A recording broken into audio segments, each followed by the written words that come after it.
I'll appreciate it.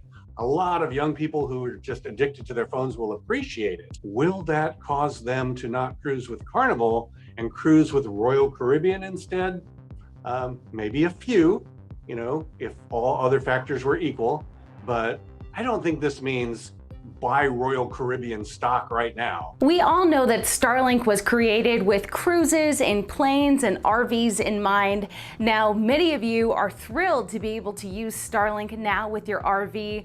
We know that Hawaiian Airlines plans to implement Starlink next year, and now we have the first cruise liner coming out saying that they would like Starlink on board. In a new filing to the FCC, Royal Caribbean is urging the FCC to act quickly to approve SpaceX's request for Starlink on moving vehicles. The Vice President of Operational Excellence, John Maya, is quoted saying, "We believe we have identified a true next-generation solution for our vessels." Now, this is, like I mentioned, the first cruise liner to file a request to offer Starlink on its ships. Despite these rumblings with Hawaiian Airlines, the jet firm JSX, and now Royal Caribbean, the FCC still has not approved SpaceX's request to use Starlink on moving vehicles. As we know, last month, SpaceX launched the Starlink service option for RV owners, costing $135 a month. But the website cautions this should not be used while the vehicle is in motion. Elon tweeted, "Starlink does work on vehicles in motion, including planes, but not yet reliably." So if you have been a follower of Ellie in space since the beginning, you have seen my interview with Jim Zim. He has a very popular channel himself, and he actually got his start on YouTube making videos about going on cruises. In fact, he's been on over 50 cruises. I haven't been on a cruise in many years, so I figured why not reach out to someone who's more familiar with the internet situation on board. Here's some of our discussion. You go on a lot of cruises, so when I saw this news about Royal Caribbean looking to add Starlink to its cruise line, I thought, well, I haven't been on a cruise since I was 14. I'm kind of out of touch with the internet situation on cruises. So have you seen the news, and what do you think? I have.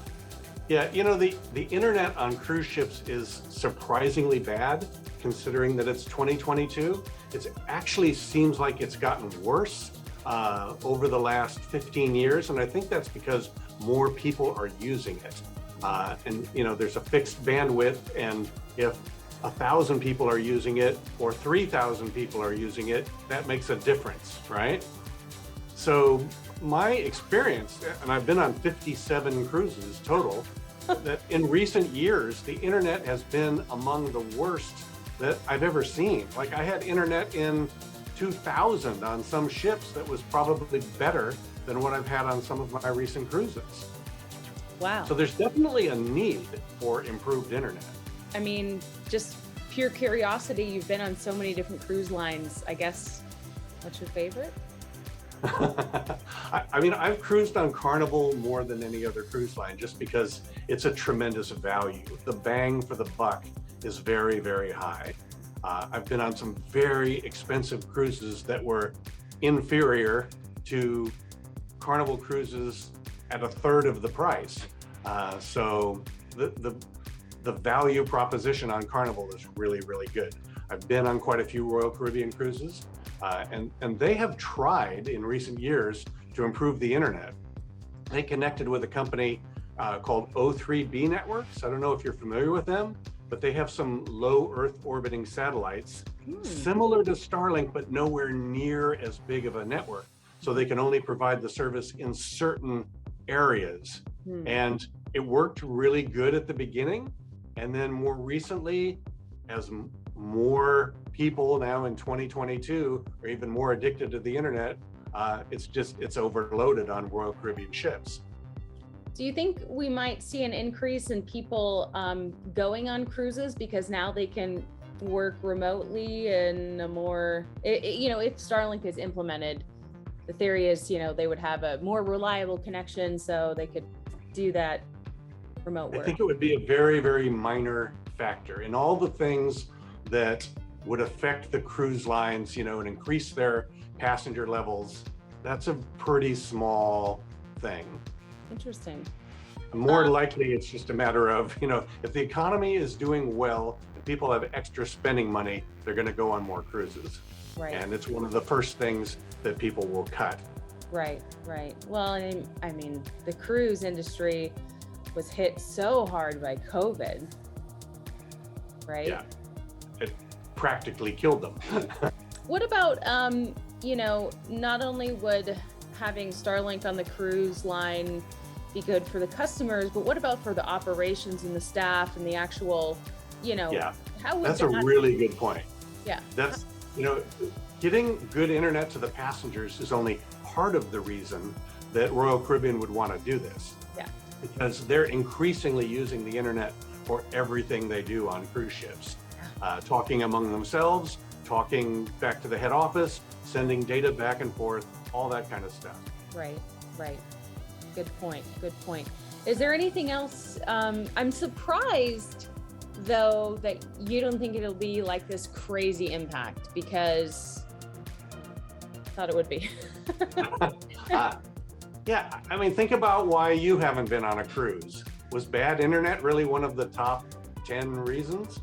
No, it's because I don't want to go alone, and probably the financial thing, but now, I mean, I would love to go. It's been so long. Cruises, I think some people are not really, blown away by them, but I'm like, cruises are awesome, right? Yeah, I think, I wouldn't have been on 57 cruises if I didn't think that they were just the greatest way to vacation. The fear is that this could happen again. The pandemic has not gone away. We've just loosened up how we're dealing with it. But if 1,000 people end up getting sick on a cruise from COVID, that could shut down the cruise industry again. And some cruises are having hundreds of people get COVID on them now. Right. They seem to be getting away with that. But if that number gets a lot bigger, that could be trouble for the cruise line. Is there kind of like a charm with not having internet and not having service? You're on a cruise, you can really focus on your vacation.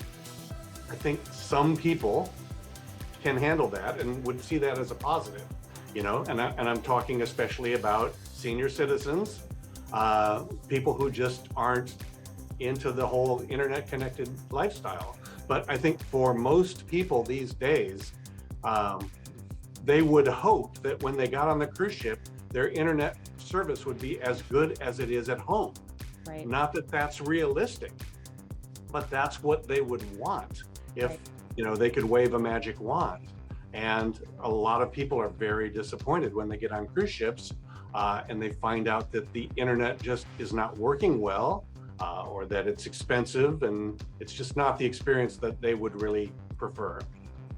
Starlink is now being used for RVs, and they're looking to add it to Hawaiian Airlines and obviously now Royal Caribbean. Why is this such a game changer to have, not only for, the home use, but also in these commercial applications? I don't think game changer is the term that I would use. I don't think, even if the best case scenario happens with Royal Caribbean's test, that it's going to be a game changer. It will be a positive thing, and a certain type of person will really appreciate it, me included. But there's still so many other factors that would make you choose a cruise line or a cruise ship, that this is only going to be probably a minor consideration. Interesting. That's my thoughts on it. And my prediction is that if it works well on Royal Caribbean, which in my mind is still an if, because there'd be a lot of people all trying to use it at the same time. So it could create the same kind of problems that they've had with O3B networks, that's what they use now. So if it works well, then I think that we'll probably see it go to other cruise lines too. So thank you so much for watching this video. Let me know what you think. If Starlink was offered on a cruise line, would you be more likely to take that cruise line? Does that inspire you to go on a cruise more, or is that not a big issue to you and you would just rather go on the cruise for a vacation? Let me know what you think in the comments. Thank you so much for watching this video. Happy Monday, and I'll see you in the next one.